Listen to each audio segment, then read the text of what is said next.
John Barrowman takes the stage. They're still loading the place.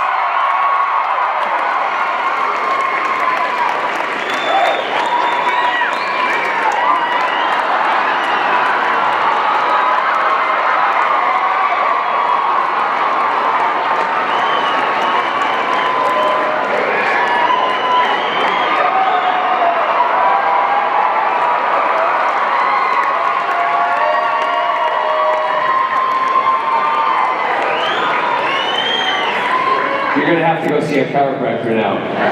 Get your asses in here, I'm about to start and close the goddamn doors!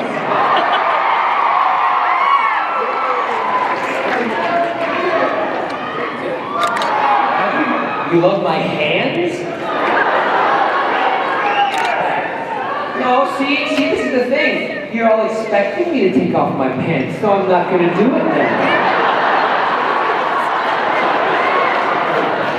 Don't start asking for things right off the top because you don't get it if you ask too quickly. Lesson I learned in life, don't ask things, if you want something, don't want it too quickly because you might not get it, so shut up! I'm gonna make you wait. Well, actually, from our conversation backstage, he's not gonna make you wait too much. We have lines on either side for you to line up and answer your questions. Please do that now. Gently. Don't kill people. Can I have a little bit more feed of bounce up here from the moderator and also from the questions? Go ahead. Because at the moment I'm getting bounced from the back and it's very difficult to understand. There we go. Thank you, because I want to understand what everyone's asking. So get to the questions quickly, because we're going to just go right to it. I think that's the best way to deal with it. All right, which side do we start with? Let's start with eeny, meeny, miny, mo. Let's get a question from a hoe.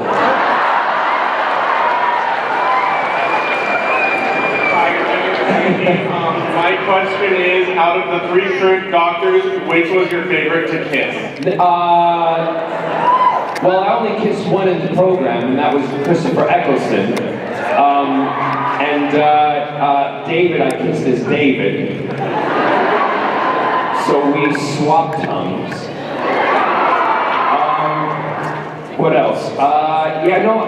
So Christopher, I would say, is pop. Well, Christopher was. It wasn't a sexual kiss that I was doing.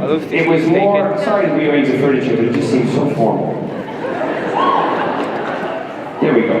It wasn't a sexual kiss between Christopher and I, because I also kissed Rose. And what I wanted to make sure, and when I read it, I thought, oh my God, I am the first male and the first actor to ever kiss the Doctor. So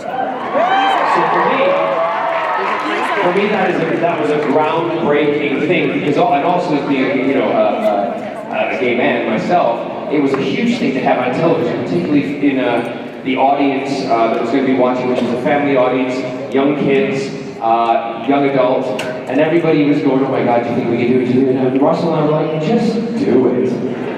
And the parents are the ones who are going to have the trouble with it. It's the kids will be like, yeah, so what? 2 men are kissing, big deal. Right?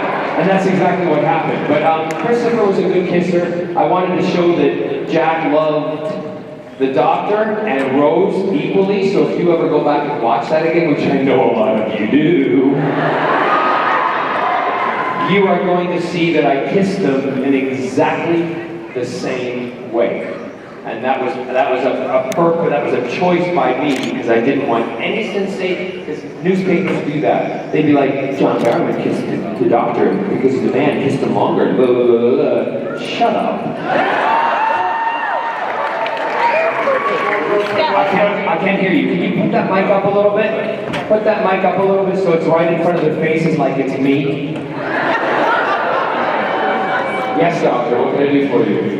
I know that they didn't ask anything yet, but yeah, so why are you asking the question? I disagree with that. I'm wondering if since then they've seen the error of their ways and they're going to ask you to be in season 8. I think I'm right by the panel right now. I don't have an answer for you.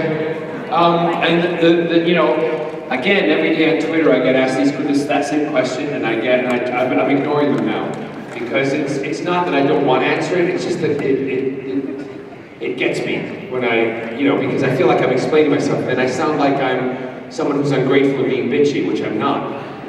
The fact of the matter is, I wasn't asked. I would love to be part of it. It's been a huge part of my life. They might have a reason which they haven't told me why, and I totally get that. As an actor, I understand that certain things move on, and we have to move on. Consequently, why I have moved on to other projects. But, all this stuff, even this morning, someone tweeted, no disrespect, but I don't believe you because so-and-so has talked about it. Well, nobody has talked about it. No one has asked me. No one has asked me to be in any more Doctor Who. It hasn't come up, so I am not lying. I'm telling you the truth. And for some reason, they just don't want me.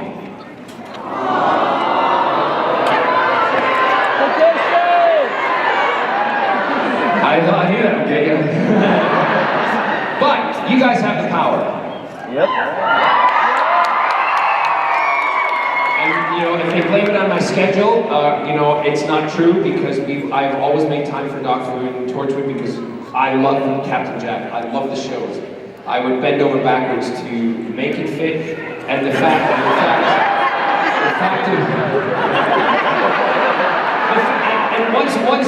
once I finish this thing, that's the last I kind of want to talk about that because it does get me upset a little bit. But the thing that the thing that I want to make sure is that it's not when they blame it on me, that it's because of my work schedule and everything, they're lying through their teeth. They haven't asked. You're welcome. But having said that, if they did ask, I would love to be back.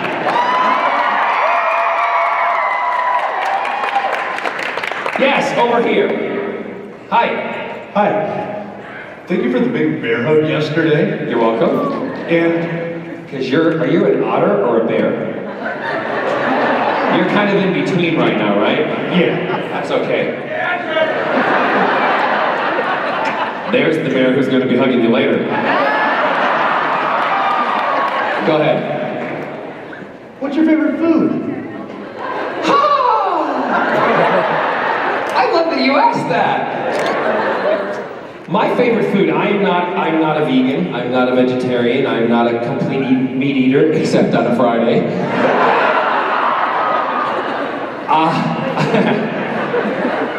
I only eat fish when it's on a plate.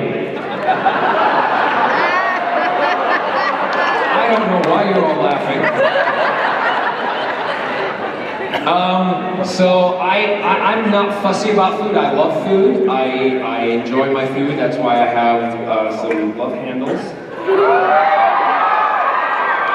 And you know what? I love that you love your food or whatever, because I'm the way everybody embrace who you are, the size you are, as long as you're happy, who gives a shit, right? So, my favorite food, Scott and I have a thing when we travel, and when we go to a different city, and unfortunately he's in the UK at the moment because it's his parents' 60th anniversary, and one of us had to go. So I was like, I'm going with my peeps. So we always, when we travel, the first thing we do the morning that the next day we get there, we go and have a huge, big American breakfast. Pancakes, bacon, sausage, egg, waffles, you name it. We fill the table and we eat. And then we go back and we lay on the bed and go, what do you want to do? Well, not that, because I can't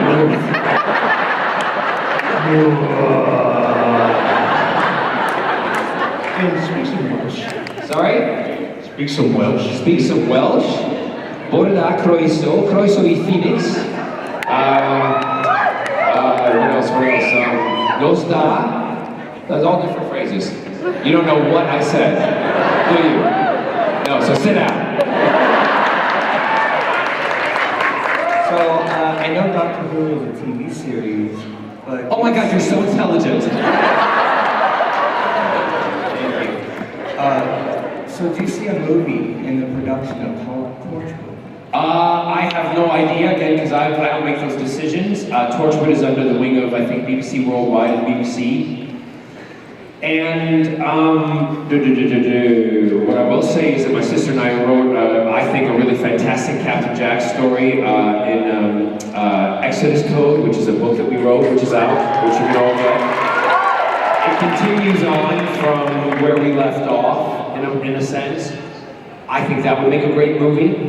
And the more I'm doing over here in the States, the more it allows me to get those things done. Because that's all I can say. But you know, Torchwood might be back as a movie in 5 years, 10 years, 2 years, we just don't know. It's up to Russell, and Russell is our father, as we say. So, and you know, when that time comes, again, if they want me, I will do it at the drop of a hat.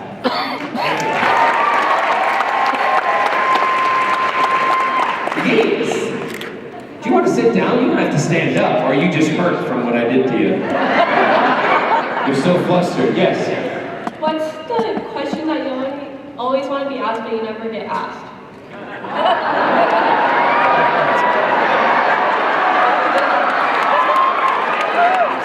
How old are you?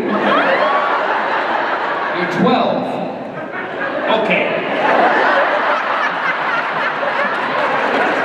There's a story. No, the thing I've always wanted to be asked.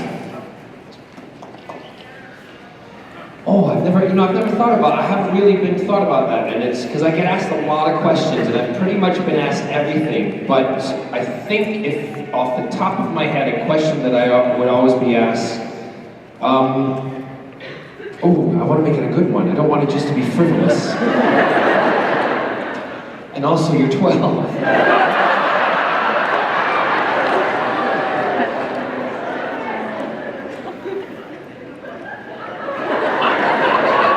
No, that is a great question. And it stumped me because everybody knows I am normally never stumped for words. So can you do me a favor? Stay there, and then let me think about it as we're doing this, and I will then have the answer by the end, okay? Awesome.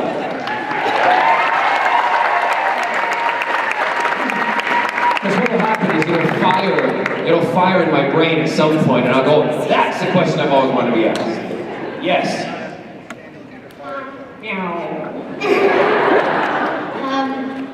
You know, you're in Arizona, it's not Alaska. If anything happens with you and your partner, can I have first dibs?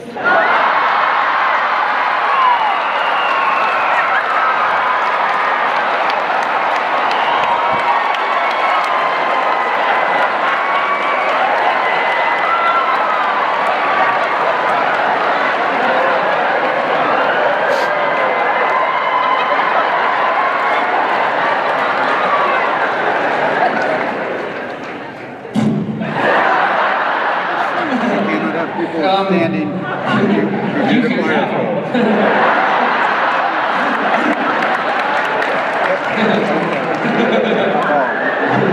If you want to deal with the farting in the bed in the morning, you can have it. And I ain't kidding either. He's got a cute face, but that's like Mount Vesuvius. What? Like you all don't fart in Phoenix. I mean you. You mean me?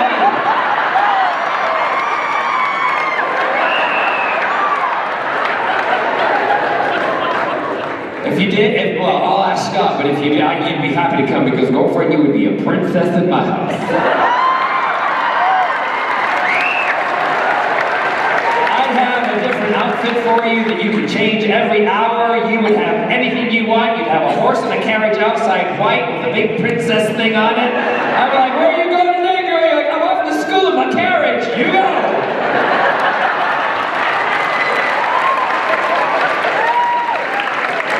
And everyone, she'd be right down the street. They go, there's that little rich bitch going down the street.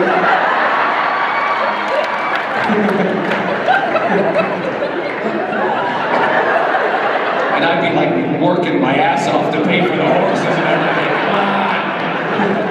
Great, thank you. Yes. First off, I want to say... I can't see your face from that camera. Put it down so I can... No, just hold it down. There you go. I want to see your face. I want to say first off... No, put it back up again. I'm kidding! First off, I loved at San Diego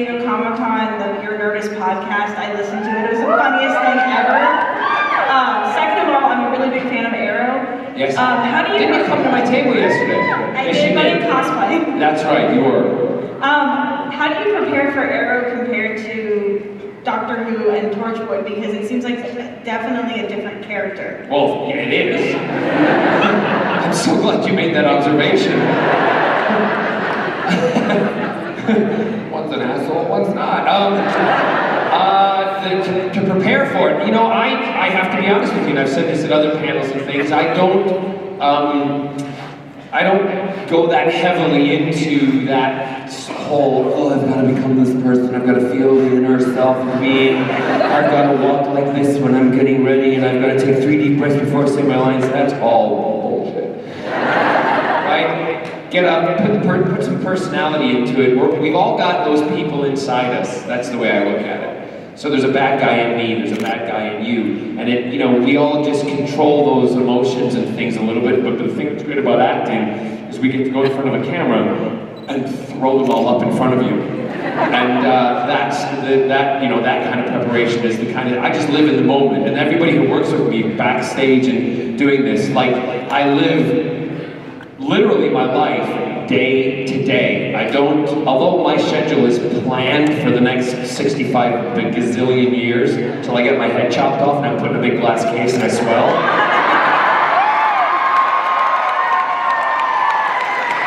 Although my future is planned, I don't. I'll say, someone will say to me, what are you doing tomorrow? I have no clue, because when I go to bed tonight, that's when I look at what I'm doing tomorrow, okay? And I feel that I can then live my life honestly in the fullest in that way. So I do that with my characters too. I learn the lines before I go, but I don't rehearse them. All the people who work with me will say, do you want to run lines? No, I don't want to do that. I know my lines. I'll just do them when I get in front of the camera.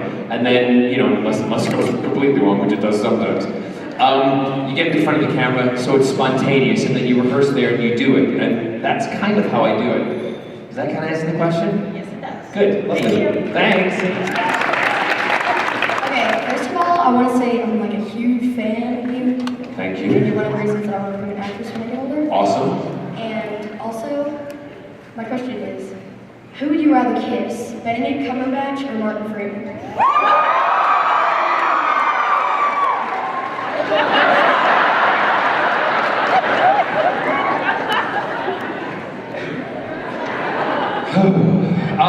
Well, considering I just saw Star Trek last night.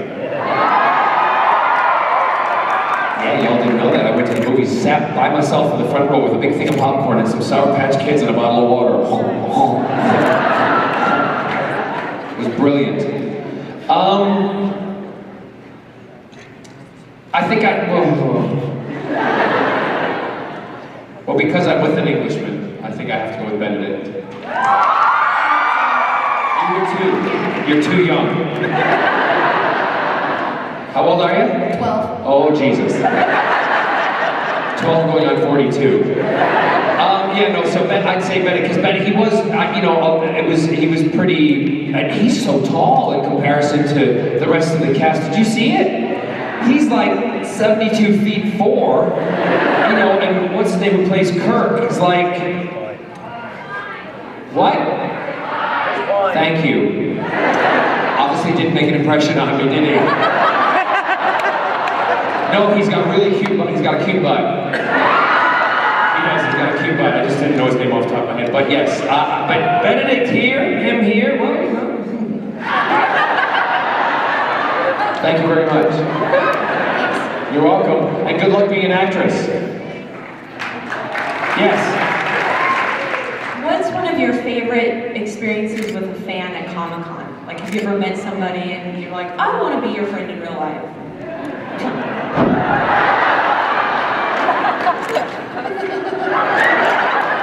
Yep. Well, yeah. It's probably not what you want to hear, but yeah, it was a Marine yesterday.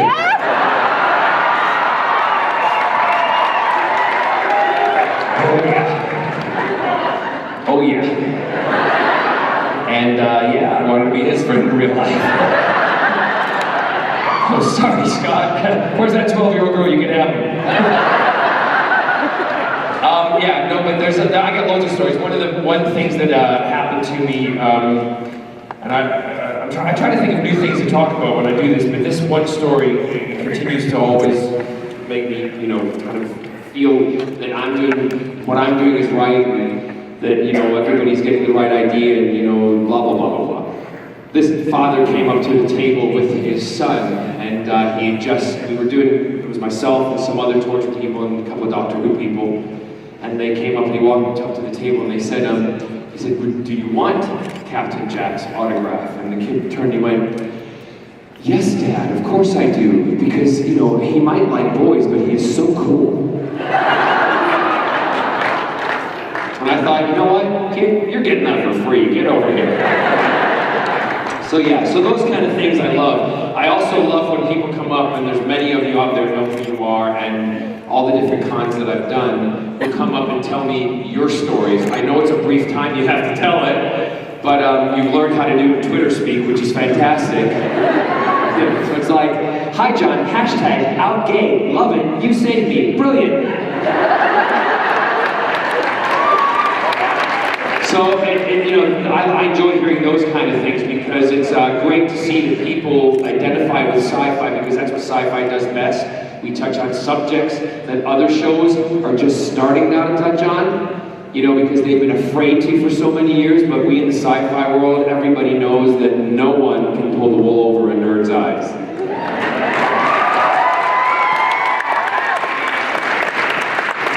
Yes? To you. Great. I'm from Illinois, I'm from Indiana originally. I'm sorry for that. And also you can wear a pair of heels. I'm a pair of heels? Yeah, high heels. I can't wear high heels. You're not telling me something I don't know already. I can wear a dress, a wig, and I can look fabulous in it. Anyways, I went onto his Twitter that... Don't believe it. No, it was in the tweet from your Twitter account. Okay. Yeah. That you would consider being a guest star on Supernatural. I was wondering what type of character you would be. Oh, I Angel, demon. well, listen, I would love to be a character that's split between the both, like split personality, angel and demon. So there's a fight going on there, but who knows if that would happen. You always want to pick the most interesting character. Yeah, Supernatural would be great to be on. Oh my gosh, would it be nice. And, but you know, like for instance, before they talked to me about Arrow over a year ago, they actually asked if I wanted to be on Vampire Diaries. Yeah. So, and I was like, do I want to be freaking around with my teeth every day? Or, you know, what do I want to do? But, you know, so the fact that they're asking me to do these things now, I absolutely adore. And, you know, I'm in this business to work. So some people say, why do you do that? Because I want to work. I've got a mortgage to pay like everybody else. You know, and I didn't come in this business to sit around and just drink tea, herbal tea, and go, I'm really famous. I came in this business to freaking work. Right? So that's what I do. So Supernatural, who knows? Awesome, thank you. I'll just have a word with my boy on Supernatural. You know what I'm talking about? Who am I talking about? You got it, my Misha man. Gonna get me some Misha mashup. Get me some Misha mashup. Yes. Hey John. Hey. Black Beauty, mother. I don't swear. There's a lot of kids in here today. It's called double entendre today. Sausage egg. Yeah. If you were a male stripper, what would be your name? If I was a male stripper, what would be my name?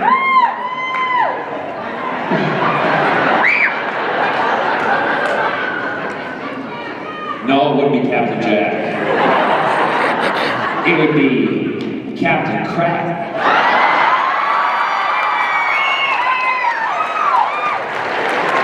Or Arrow.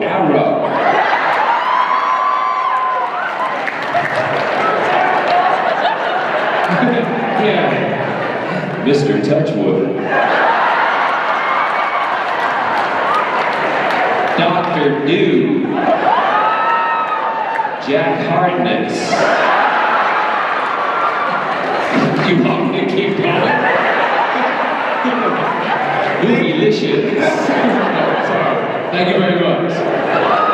Yes. If you were to be cast in the Rocky Horror Picture Show, what character would you play? I have been asked to do the Rocky Horror Picture Show so many times, and they always want me to play Frankenfurter. What character do you want to play? What character do I want to play? I don't want to be in the goddamn show. I don't like it. I don't. I'm sorry. You know, we all have our opinions.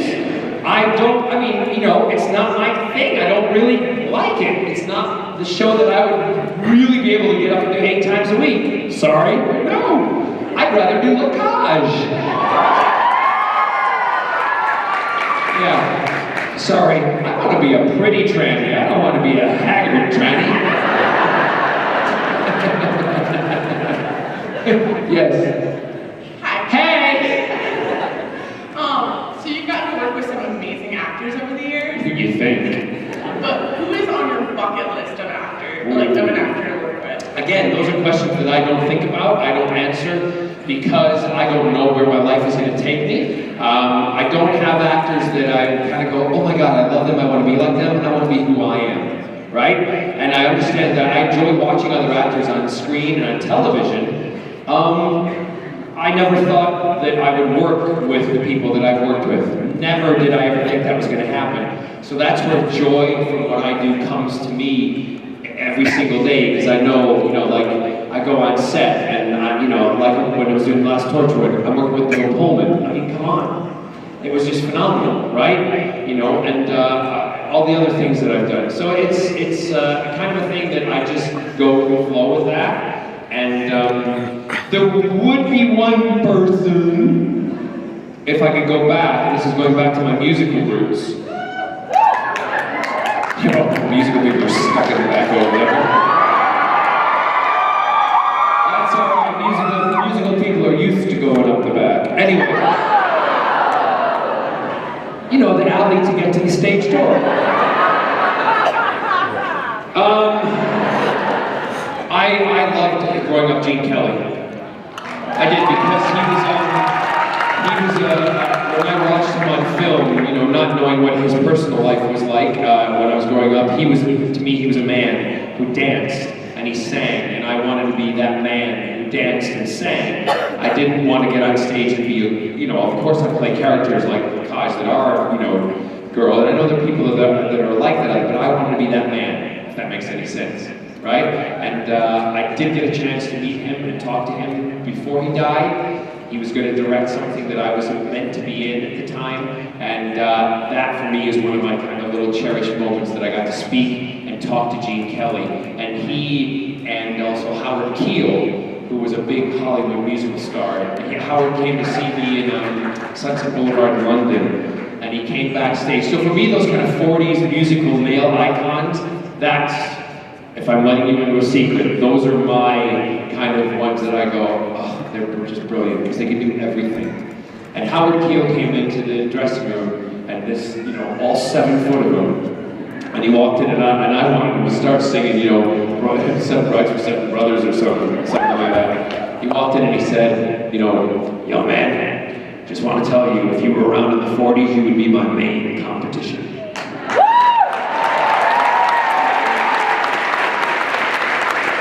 So those are my cherished moments. And I've written about them in my book, so yes. Hi. Oh God. Right? See, I just did a squeak. That's what I'm doing inside. Don't pee yourself. Go ahead, read your question. Yes, first of all, thank you for coming to Phoenix. It was great meeting you at your booth yesterday. Thank you. My question for you is, how do you feel that science fiction as a genre is breaking ground in making alternate lifestyles and LGBTQ lifestyles more acceptable in the mainstream?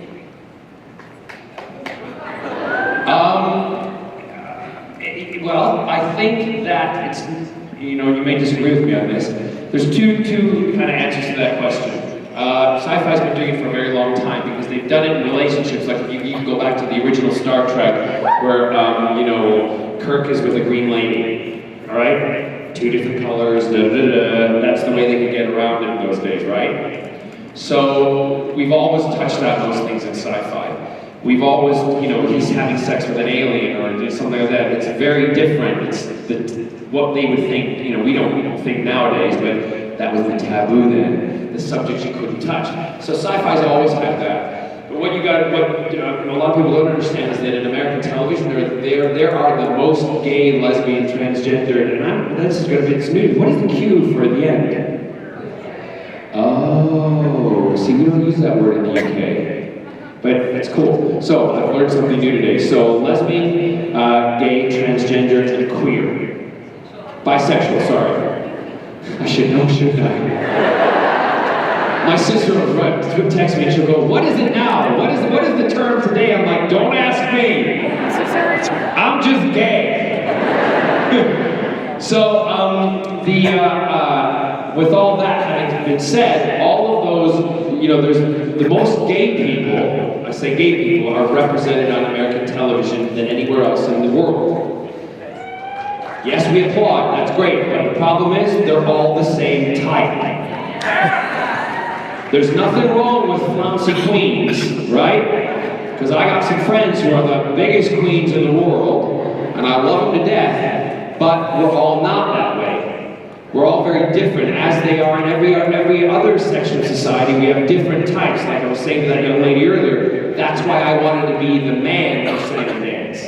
To be able to sing and dance. So I think we need in mainstream television to start representing gay, lesbian, bisexual, transgender, and queer people who are like us, and not like what everybody finds it safe to accept. Right?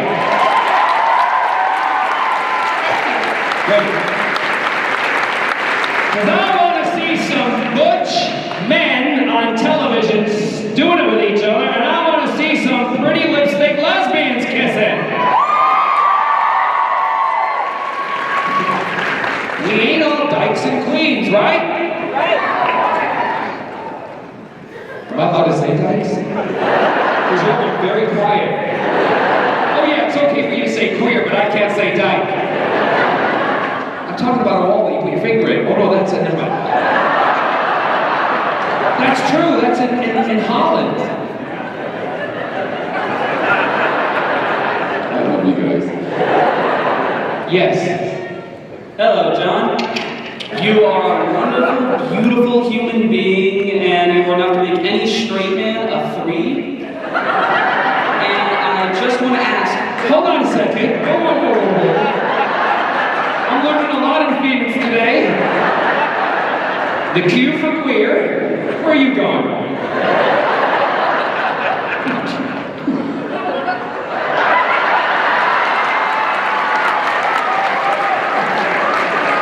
What's a 3? A 3 is on a 1 to 7 scale on the Kinsey scale, which is a scale of 1 being according to the Kinsey report, every average man you know.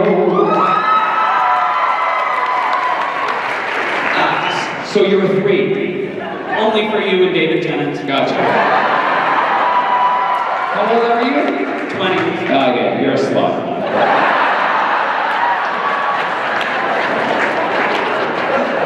Yes? I want to know, how did you react to the end of the series finale of Doctor Who last week? No spoilers! No spoilers! I haven't seen it yet. No spoilers!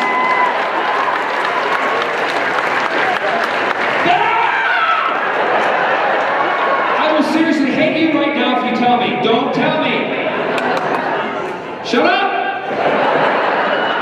I have to tell you, I am behind because with all my traveling, I watch all of my TV shows on my iPad, right? I am behind in Walking Dead, so shut up. Shut up! I am behind in Game of Thrones. Shut up! Listen, I'm ready to swear my ass off here. Shut up! I'm behind in Doctor Who. No, it's not Arrow's fault. It's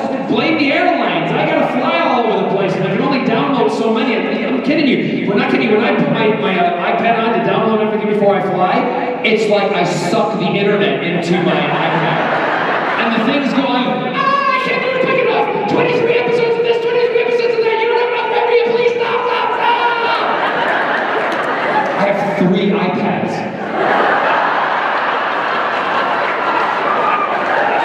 3 for that very reason. Right? I haven't even watched myself on Desperate Frickin' Housewives yet. I know you'll forgive me for that one. No, I've seen it. So please, I haven't seen it yet, so don't tell me. Just tell me what you think. Did you like it or not? And then I'll understand why you were asking when I see the episode. Don't think too hard, because the more you think, the more you're going to say, the more I'm going to have to come down and kill you. You weren't sure about it, were you? I was freaking out. It was... All right, that's enough.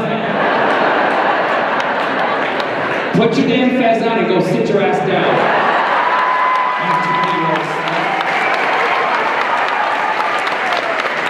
Seriously, don't prompt those questions. I literally will. I'll leave.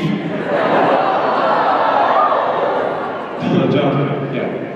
How did you come upon the Malcolm Merlin role? How did I come upon it? Yeah. I was in Palm Springs a little over a year ago, and I got a call from Andrew Kreisberg and the producers and everything, and they contacted me and they said, we have a role that we would like to look at you, if you think about doing it. And I said, okay, and they talked about it on the telephone to me, and they sent me the script, and I didn't even have to read the script, because when they spoke to me about it, the passion that they had in their voice, the commitment that they had to the story, how they wanted it to grow and what they thought about it reminded me of how I was first spoken to about Captain Jack and Doctor Who and other things that I've been passionate about. And immediately I said after the phone conversation, yes, I'll do it. And that was it. That was it. And also, as an actor, I'm very lucky that people come to me with roles. I don't have to go in and audition very much anymore, which is nice. Yes. Hi, John. Hello. This is Ember, my friend, Who? who is mortified right This now. is who? Ember. Amber. Ember with an E. Ember, like you're burnt out. Like she's smoldering fire. Nice. Don't worry about it, honey. The more people who talk about you in that beautiful way, it will make you blossom in life. Let her let you blossom. Go ahead. Okay, this is Ember, and we would like to know if you could sing for us.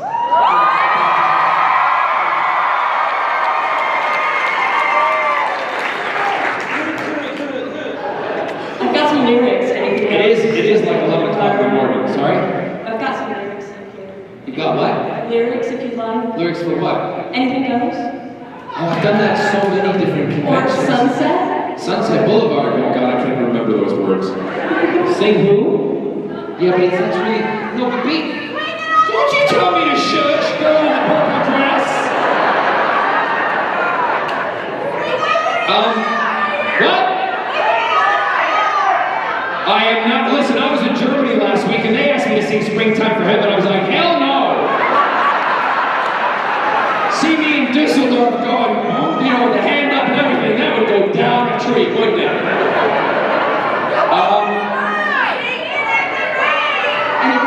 Sing whatever I want. You wait, shh. One person over there shouted, what do you want to say? Who? 500 miles. Oh God, no. David likes them, I don't.